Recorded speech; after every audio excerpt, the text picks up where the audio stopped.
That's right. That's right.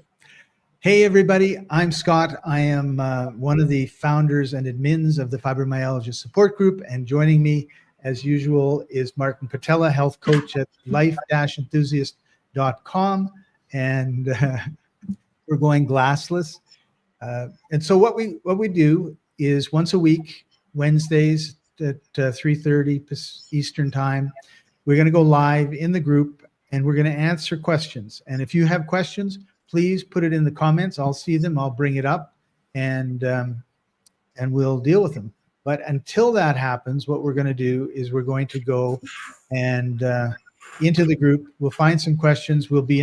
Everyone will be anonymous. We're not going to say your name and kind of go from there. So to start it off, Martin, there is where I just changed something. So, okay, here. So this is one of our members. By the way, probably 95% of the members are female and about 5% are male. And that tends to be the way it is, unfortunately. Well, also that is the truth for fibromyalgia as such. Yes. Fibromyalgia is a woman issue. There are men-specific issue, like, for example, 80-20 autism is a man problem, and 90-10 fibromyalgia is a woman problem. Right. Yeah. So we're going to be talking about these things. We're going to be talking about some of the questions people bring up. And hopefully that'll give you some more understanding of the problems. Feel like you're less alone, that sort of thing. Feel free to leave comments. You may agree, you may disagree. You know, that's certainly your right. But we ask that you have an open mind, because for most of us who are suffering, well, let me just say most of the members that are suffering long term, nothing has worked. And so we're hoping to share with you some things that maybe will work. Yeah, I was looking off screen on my other monitor where I have a whole bunch of questions loaded up if you ever run out of ideas.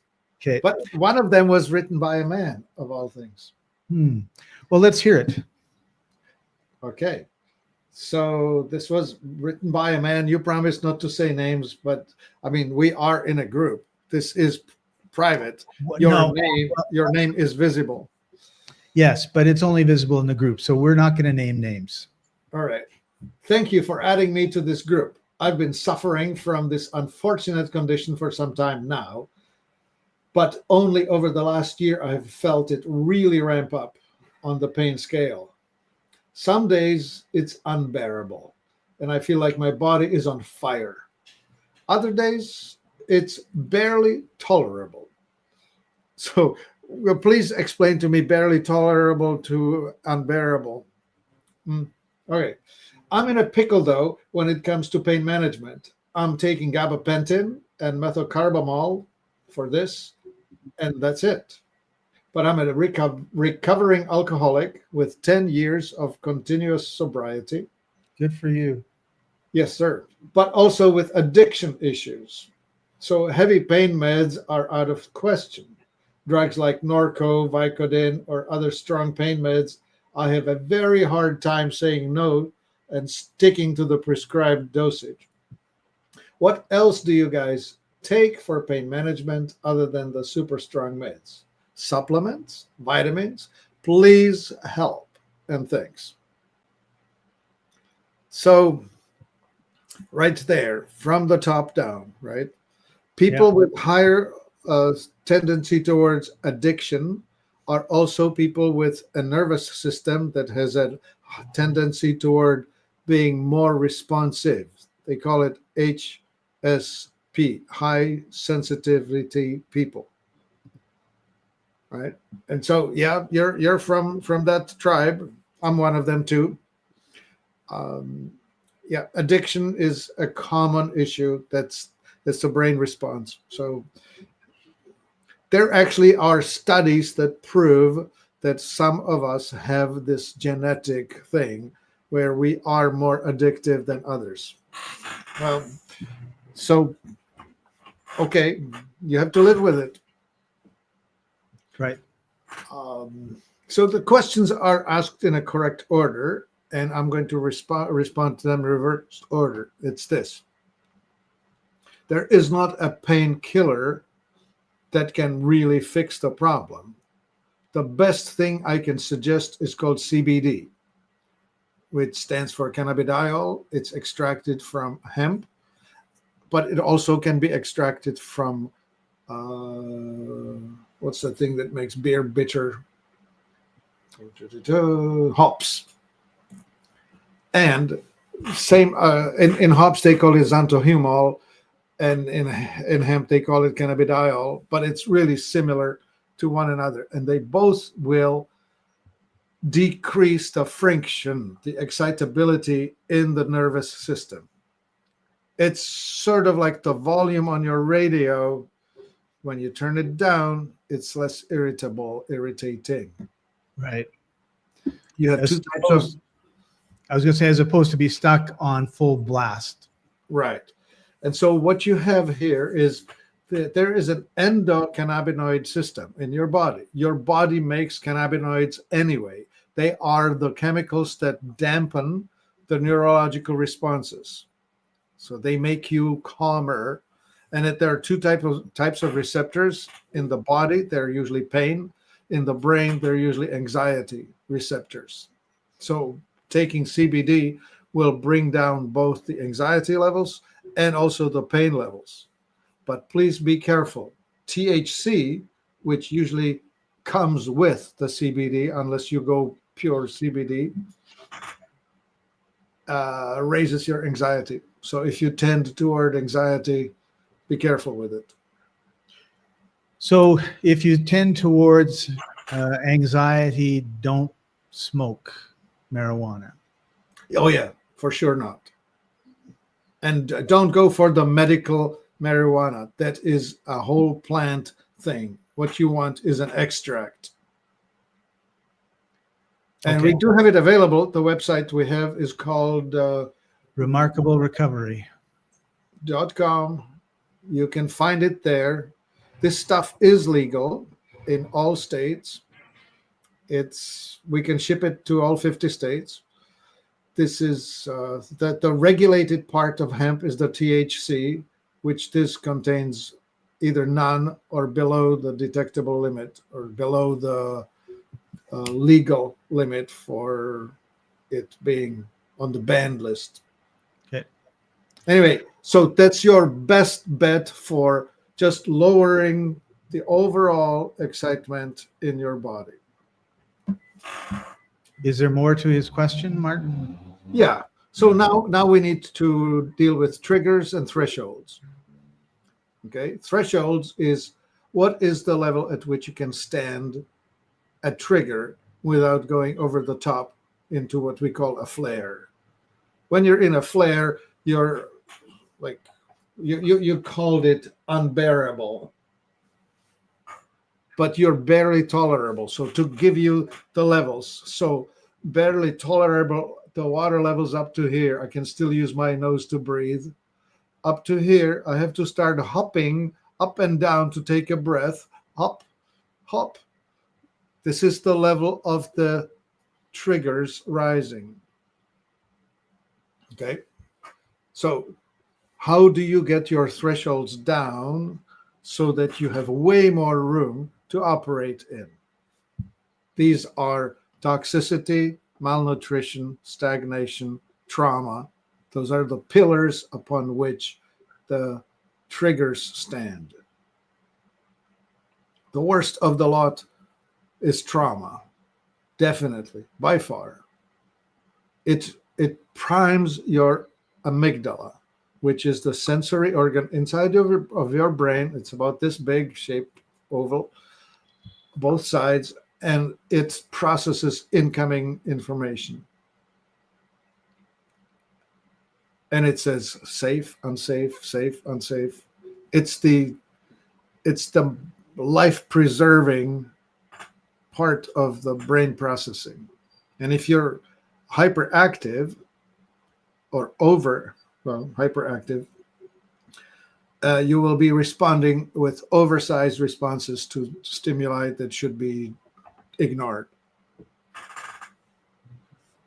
So you often talk about it like the bell when you ring the doorbell, right? You Oh know, yeah, totally. bring, no problem. But when it's bring and it doesn't stop, then Right. away you go. So And the problem is that your body is responding to a single push as if it were stuck. It's not stuck, but your brain is acting as if it were. Yeah. Anyway, there are some people out there who teach how to retrain your amygdala. Ashok Gupta is one of them in the UK. His program is well worth investigating, taking back when it was distributed on DVDs. I think it's online now. We interviewed Ashok twice. His messages are in our podcast series. I don't know, it's many years now. It still works. It worked then, it still works today. right. It's retrainable. The amygdala can be retrained so that it doesn't respond with these oversized responses. The other thing that makes it worse, body-wide, is presence of toxins. Heavy metals are the worst. Lead, mercury, cadmium, uranium, arsenic. So that's one group. The other group that's, I would use a zeolite to catch those, trap those, get them out. The other group are chemicals, volatile organic compounds. These would be things that come as fragrances and smells and you name it. You possibly are sensitive to gasoline, cigarette smoke, dry cleaning fluids, just about any smell you imagine. Walk through the aisle of the department store where they sell the perfumes and you're on the other side of it, you already have a migraine. So, Scott, your sound is off. I was saying, yeah, that's really hard when I'm walking through the drugstore and I go through the perfume section. Drives me crazy. I usually just take a big inhalation, hold my breath, and walk quickly to get past it. They have strategically placed it into the core because that's the highest margin product. They have to go past that coming in and going out. And Martin, we wonder why we're sick when we go to get something as a gift, to show our love. We get this perfume, we give it to the person that we love. They spray it all over themselves and they don't realize that it's going to make them sick long term. Yep. It's just our whole society is backwards when it comes to these things. And this stuff, these artificial chemicals, are also in dishwasher soap, in dish Fabric soap, softeners, in laundry detergent. I don't know. I mean, I live fragrance free, and somebody comes to my house. I tell them ahead of time, please, this is a fragrance free house. Do not put anything on. Yeah. They come in and they reek of something. I ask them, have you put something on? Oh, no, I have not. It's just the stuff, the clothing that they wash in the laundry powder that is heavily scented. Right. We think scented is good. No, it's not. No, it's screwing around with your hormones and your entire endocrine system in a bad way. Yeah. So you have to get all of that out of your life because you're dysregulated if it's there. So whether it's on the fabric or on the cosmetics or whatever it is, that must come out. The other ones, phthalates and BPH or whatever those, BPH, all the plastic dishes, plastic bottles, every piece of plastic that, especially if it comes in contact with your food or if it's heated, that contributes tremendously to your unwellness. Yeah. So there's lots of contributions to the illness, and the illness pops up in unique ways amongst everybody. Because we have people posting, oh, I have a sore finger. Is that normal? Oh, I have a sore nose. Is that normal? Oh, I have a sore toe. Is that normal? I'm itchy. I'm scratching. I've got a knee problem. Is that normal? And the answer is yes, that's normal. Yeah, histamine is the signaling molecule of inflammation. And inflammation is the process by which the body is trying to repair the damage that you have suffered. And the damage is primarily driven from the gut. All autoimmune diseases start in the gut. It's the microbiome within you. And when you break that balance, you start getting leakiness. The blood barrier between the gut and the bloodstream is supposed to let only fully digested things through. And when it's tight, it's working correctly. But when it's untight, it creates gaps, and these gaps allow stuff to come through. And what can come through are microbes or snippets of amino acids, protein-like objects, all of which will create a challenge to the immune system. The immune system will go after all of that. That's why LDN, low dose naltrexone, works for some people, because naltrexone is one of those distractions that when you take that as a drug, it causes your immune system to be busy with the naltrexone and leave the rest of you alone. But that's not really a healthy thing if you've got all these things floating around your body that's not supposed to be floating around in your body. No, the solution would be in repairing your gut, which means repairing your microbiome, which means improving the inner terrain. So now we have to start with not putting things in that break it. The worst breakers are: one, chlorine, chlorinated water. You must filter your water. Never drink tap water straight. Two, glyphosate, also known as Roundup. That also is an antibiotic. That comes into your body in water or in food. And the food is grains like wheat, corn, chickpeas, lentils. Those all have to be purchased organic. If you're buying them regular, you're automatically bringing in trace amounts of this stuff that is breaking down the microbiome. We could go for the food that makes them better. So humic and fulvic acid, that's the beginning of it. That's the natural dirt. That's the terrain in which the microbes will do better. But then you need to feed them. You need to feed them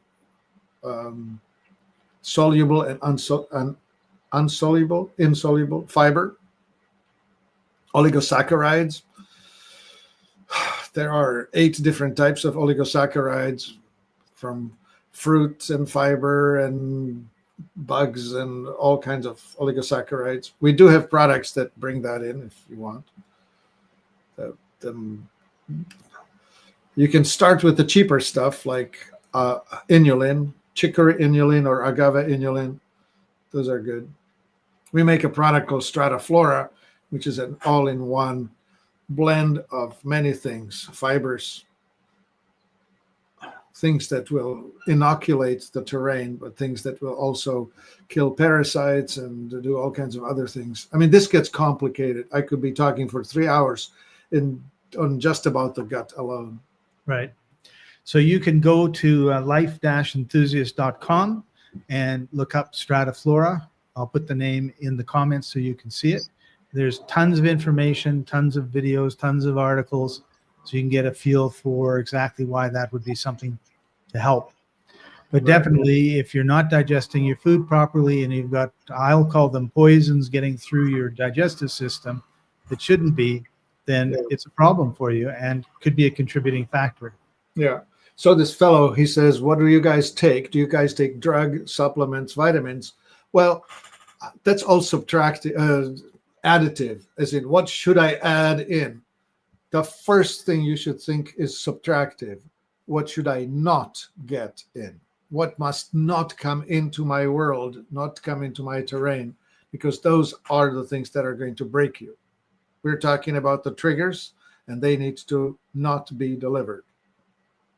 Okay, so the toxins, We talk about the heavy metals, plastics, all the organic stuff, all the chemistry, all the iron-free fabric, wrinkle-free fabric that's treated, all the fire retardant treated carpets, and all the stuff. Just wearing polyester or wearing nylon, perish the thought. You have to go natural, like you wouldn't believe. So cotton, linens, Yeah, bamboo. bamboo. Oh, I love bamboo, right? Yeah, awesome. We, for 3 million years, I think that's the oldest skeleton they found. We didn't live in cities. We lived in nature. As far as we know, we haven't found any lost cities that are 3 million years old. We walked pretty much barefoot on the ground. We were in trees and forests. We were in lakes. We were by the ocean on beaches. We were up the mountains on the rocks. And now what we do is we make these boxes that we stick ourselves in, and you've got paint, you've got flooring, like you said, carpeting, you've got cars going by and exhaust and everything else. And so we've changed so much. And is it any wonder that a significant number of us are getting sick?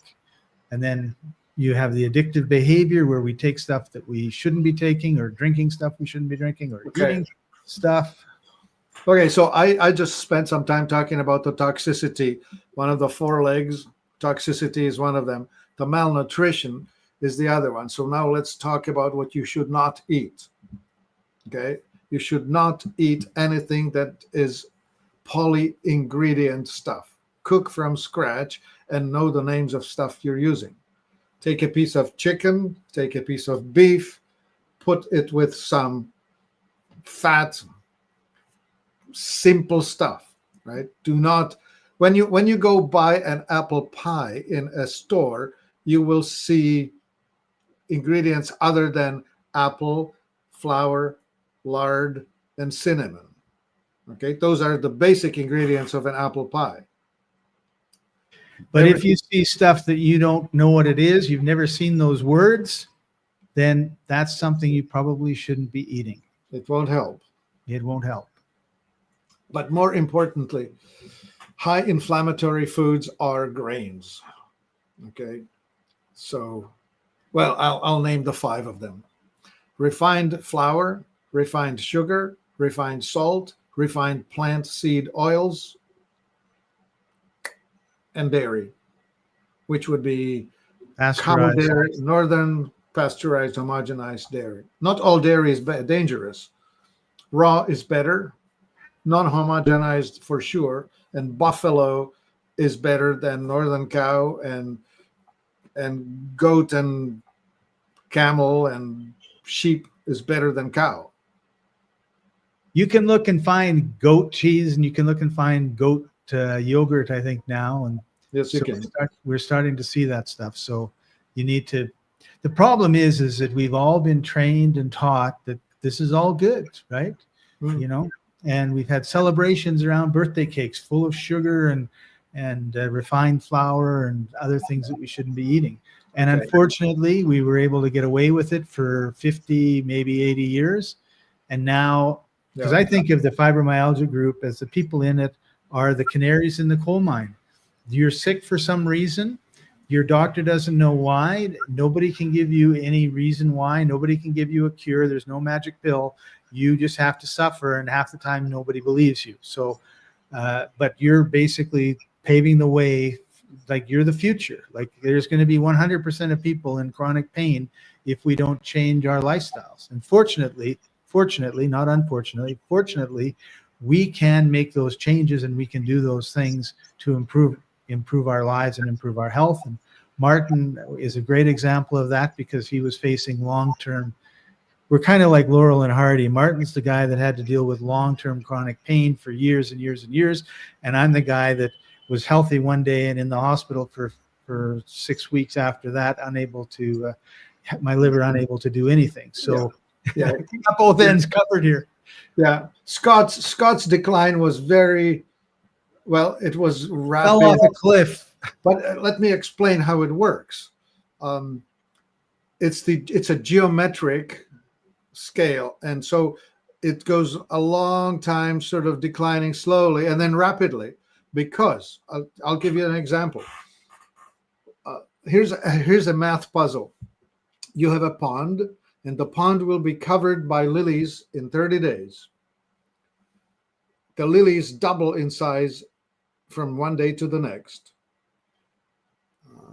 At which day will a pond will be 90% free of lilies out of the 30?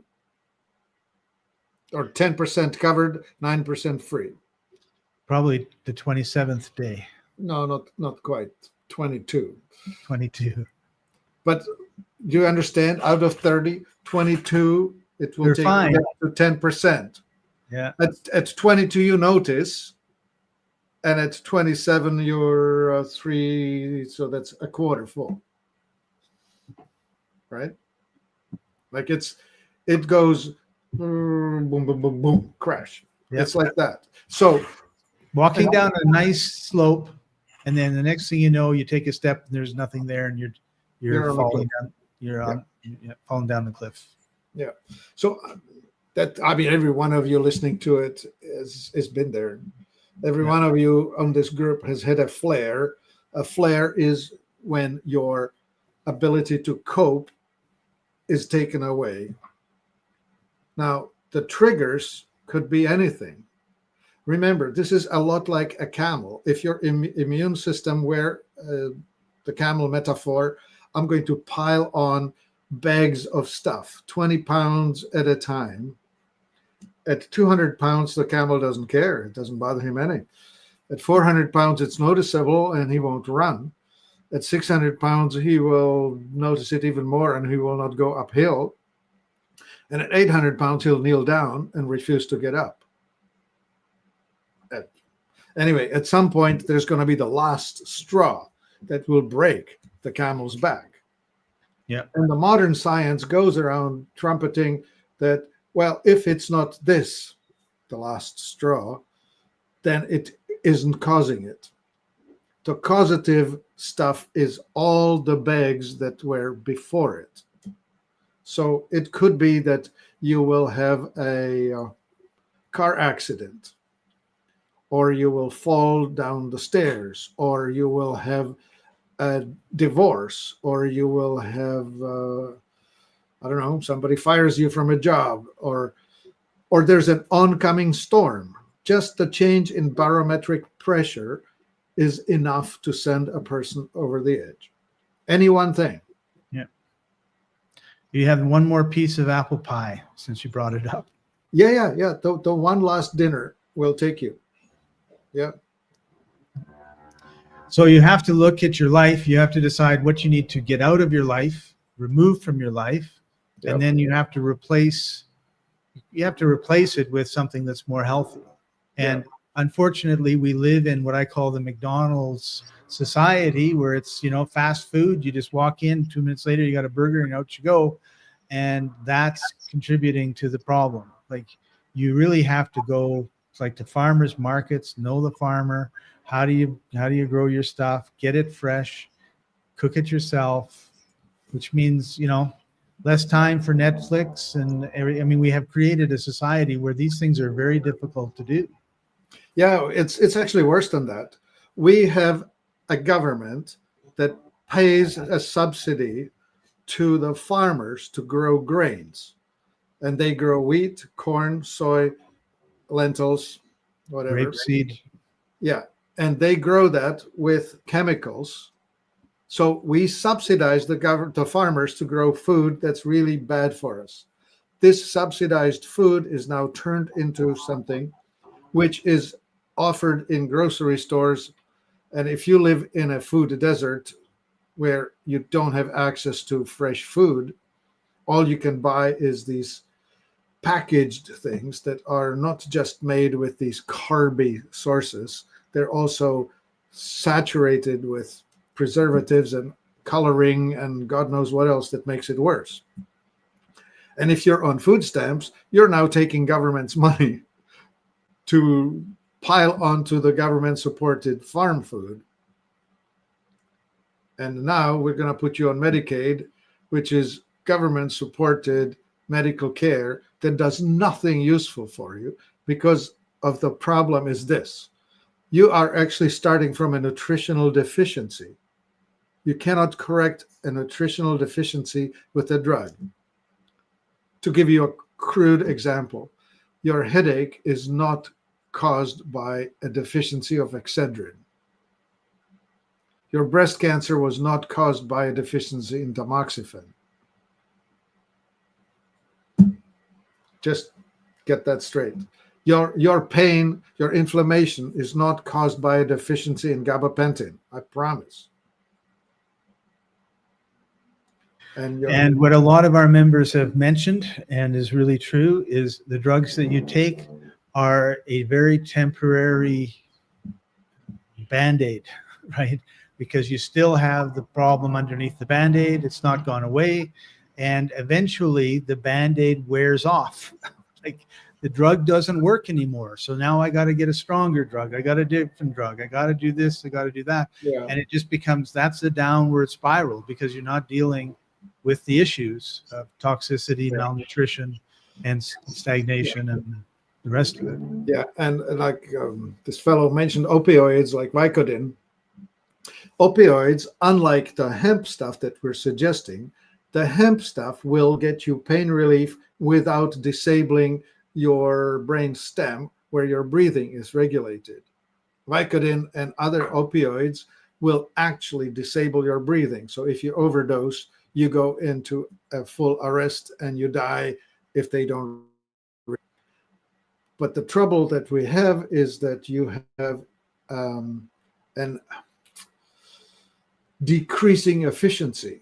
Like if it took 100 milligrams yesterday, today you'll need 110. And a month from now, you'll need 150. And a month from then, you might need 190 to get the response from your nerves that feels about right. You are becoming habituated, and it takes more and more and more. And the worst thing that happens to people is this: they go into rehab, and they go into rehab for a month, and their sensitivity returns. And so they were used to taking 200 milligrams of something, and they come out of rehab, and they have a relapse, emotional relapse, and they say, okay, I give in, I'll take a hit. And they don't go back to the 100 or 50 milligram. They take the last dose that they were used to, 200, and it's an overdose, and goodbye. But anyway, I'm not saying that you are, every one of you is addicted, but that's the stuff that happens. If you get, let's put it this way, Martin, that's the danger, right? Like when you're taking these drugs, like I was reading an article, and the person was, as an opinion, it was an editorial, it was their opinion, but they said, you know what happens is you have a problem, whatever it is, you go to the doctor. The doctor gives you an opioid of some type, which is addictive, right? You take it, your problem is solved. The problem is maybe it's solved, maybe it's not, doesn't matter. There comes a point where the doctor says, I'm sorry, I can't prescribe this to you anymore because it's addictive and blah, blah, blah, blah, blah, and has these problems, and I don't want you to have those problems and be addicted. So what happens is you do not get the prescription. Then you go out on the street, you see a guy on the street, and you say, listen, man, I need an opioid. This is what I was on. And he goes and gives it to you. So it's like the pusher is actually the doctor. He gets you hooked on it. Then he says, I'm sorry, like you're on your own. And then you go off on the street, and now you're a drug addict on the street and eventually homeless. So, I mean, that's a path that you have to be aware of. And the worst of that, Scott, is that the dose is increasing because your body's becoming desensitized. That is the nature of the beast. So at some point, you need to double and triple and quadruple what you take. And so it's getting increasingly more expensive. And then you start going for selling your house, selling well, your you sell your house, and then you break into stuff and blah, blah, blah. You're on the street. Yeah. It's not funny. So the opioid path is a horrible thing that's hard to work with. The other terrible path is benzodiazepines. Benzos are highly addictive and super hard to get off of. I've had clients who've tried for 20 years to get off of benzos and fail. Anyway. So we're not saying that we're not saying our path, detox, eat highly dense, nutritious food, exercise, deal with your trauma is easy. It's not easy. But the alternative is not easy either. So you kind of have to pick your poison. Can I say that? Right? Yeah. Pick your path. Pick your path. There's, the fork in the road. Is it the path less traveled? I promise you, is the high road really. The low road is the road of the pharmaceutical medical addiction that will shorten your life. Yeah. Well, that might be a good place to end this, Martin. We've been going for 35 minutes. Our goal is between half an hour and, well, our goal is half an hour. Less than half an hour. I'm sorry, I just keep going because there's just so much to it. There is. So leave some comments. Let us know what you think. Hit the like. We're going to be back next Wednesday at 3:30 Eastern, I think is the time. We started the group. The website that we have is life-enthusiast.com. We have products that we think can help you. Our goal is to have 0 members in the group. and we just had like 10 or 20,000 new members in the last couple months. Unbelievable. Yeah. So we feel like the little kid in the dike with the finger, right? But we're here to help you. Go to the site, start learning. We really have society against us because they're all telling you, like, drink up, be merry, have fun, put on the perfume, don't exercise, watch Netflix, eat the stuff that we're feeding you. And all of that stuff is causing the problems, right? And we know that we can help you. Martin's been doing this for 40 odd years, and I've been working with Martin for 20 years. We're very dedicated to your health. And we know it's educational. So we're going to come on here. We're going to answer or respond to some of the posts that we see from the group. And hopefully some of the stuff will start to, and I have to say too, Martin, that the attitude of the members has changed in the last 15 years from when we started. There are far more people now saying, you know what? I was on drugs for 10 years. I finally got off the drug, the opioids and the painkillers and everything else. I started changing my lifestyle. I started detoxing. I started doing these things. It wasn't easy, but now I'm feeling better than I was before. Because the problem with time is you never get younger. You always get older. And if you're always getting older, it's always getting worse. And if you're always doing the same thing that you've always done, it's going to get worse and worse and worse. If I can use that word, right? And I would like to quote something if you let me. Sure. Look up Gary Brecka, Brecka. He's a podcaster. He's all over. He's Joe Rogan and PBD, other places.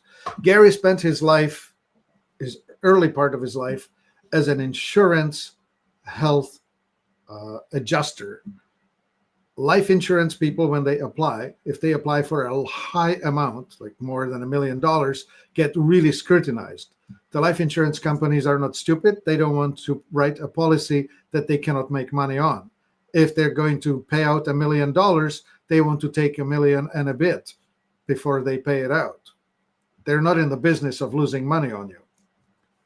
Anyway, Gary says that it is a nutritional deficiency that will be plastered by a chemical solution that will cause a tissue degradation that will be resulting in some sort of a immobility, like destruction of joints or whatever, that will lead to the premature death.